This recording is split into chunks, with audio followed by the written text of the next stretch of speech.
Assalamualaikum warahmatullahi wabarakatuh. Perkenalkan, nama saya Laode Muhammad Asrafa dengan NIM I1A121035 dari jurusan Manajemen Sumber Daya Perairan Fakultas Perikanan dan Ilmu Kelautan Universitas Haluoleo Kendari. Dalam video ini, saya akan menjelaskan mengenai dampak sampah plastik bagi perairan, mulai dari penyebabnya, dampak, serta penanggulangannya. Ada beberapa faktor yang menyebabkan sampah plastik banyak terdapat di perairan. Di antaranya, pertama, kurangnya kesadaran lingkungan. Banyak orang yang masih kurang peduli terhadap lingkungan dan membuang sampah plastik sembarang termasuk di dalam sungai, laut, dan danau. Kedua, penggunaan plastik sekali pakai. Penggunaan plastik sekali pakai seperti kantong plastik, botol air minum, dan peralatan makan menjadi penyebab utama sampah plastik di perairan. Banyak orang yang membuang sampah plastik tersebut setelah digunakan hanya satu kali tanpa mempertimbangkan dampak lingkungan.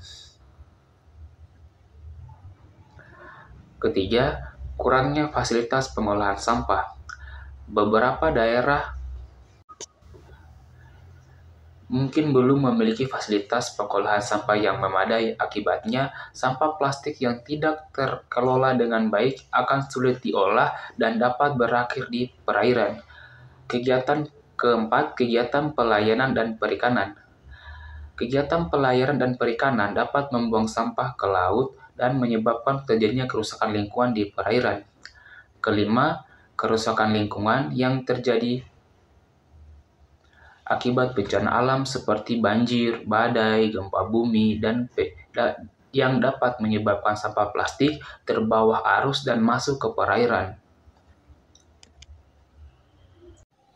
Sampah plastik memiliki dampak fisik yang signifikan terhadap kualitas air.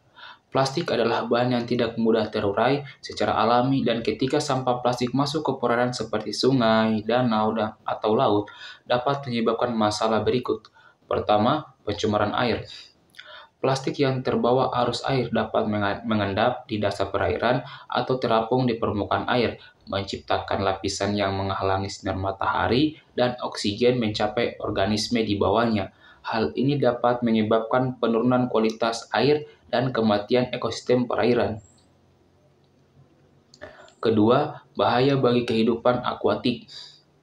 Organisme akuatik seperti ikan, burung laut, penyu, dan mamalia laut dapat tersangkut atau memakan plastik yang ada di perairan. Ini dapat menyebabkan luka, infeksi, gangguan pencernaan, dan bahkan kematian. Plastik juga dapat terfragmentasi menjadi mikroplastik yang lebih kecil, yang dapat dengan mudah masuk ke dalam sistem organisme dan berpotensi merusak organisme laut dan dari tingkat dasar rantai makanan hingga tingkat tinggi. Ketiga, kontaminasi zat kimia berbahaya. Plastik biasa menyerap zat kimia berbahaya seperti pestisida dan polutan lainnya. Ketika plastik terpecah menjadi mikroplastik, zat-zat ini dapat dilepaskan ke dalam air, mencemari ekosistem perairan, dan dapat berakumulasi dalam organisme yang mengkonsumsinya. Ini berdampak buruk pada organisme akuatik dan juga pada manusia jika memakan hewan yang terkontaminasi. Keempat, kerusakan infrastruktur. Sampah plastik yang menumpuk di sungai atau saluran pembuangan air dapat menyumbat aliran air. Hal ini bisa menyebabkan banjir lokal dan merusak infrastruktur seperti saluran pembuangan yang pada gilirannya dapat mengakibatkan pencemaran lebih lanjut ke perairan. Penanggulangan sampah plastik di perairan merupakan tantangan global yang memerlukan kerjasama dan upaya dari berbagai pihak. Berikut adalah beberapa langkah yang dapat diambil untuk mengurangi dan menanggulangi sampah plastik di perairan. Pertama, pendidikan dan kesadaran masyarakat. Pendidikan tentang dampak negatif sampah plastik bagi perairan perlu ditingkatkan. Kedua, pengurangan penggunaan plastik sekali pakai.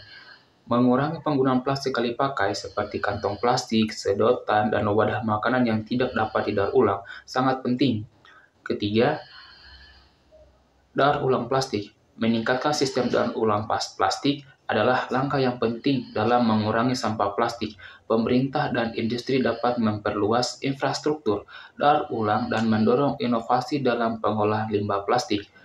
Keempat, pengolahan sampah plastik.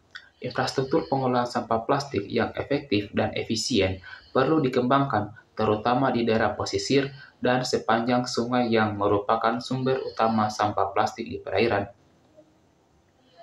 Kelima, kampanye pembersihan pantai dan sungai. Mengandalkan kampanye pembersihan pantai dan sungai secara rutin dapat membantu mengurangi jumlah sampah plastik yang masuk ke perairan. Melibatkan masyarakat sukarelawan dan organisasi lingkungan dalam kegiatan ini dapat menciptakan kesadaran dan mempromosikan tanggung jawab bersama dalam menjaga kebersihan perairan. Kelima, kerjasama internasional.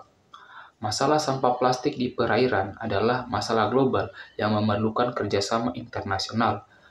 Negara-negara perlu bekerja sama dalam pertukaran informasi, penelitian, dan pengembangan solusi untuk mengurangi sampah plastik dan memulihkan ekosistem perairan yang tercemar. Dengan upaya yang terintegrasi dari pemerintah, industri, masyarakat, dan individu, kita dapat mengurangi dan menanggulangi masalah sampah plastik di perairan dan melindungi keanekaragaman hayati serta kualitas air yang penting bagi kelangsungan hidup kita. Itu saja yang dapat saya sampaikan. Kurang dan lebihnya mohon dimaafkan. Akhir kata, wabillahi taufiq wal hidayah. Wassalamualaikum warahmatullahi wabarakatuh.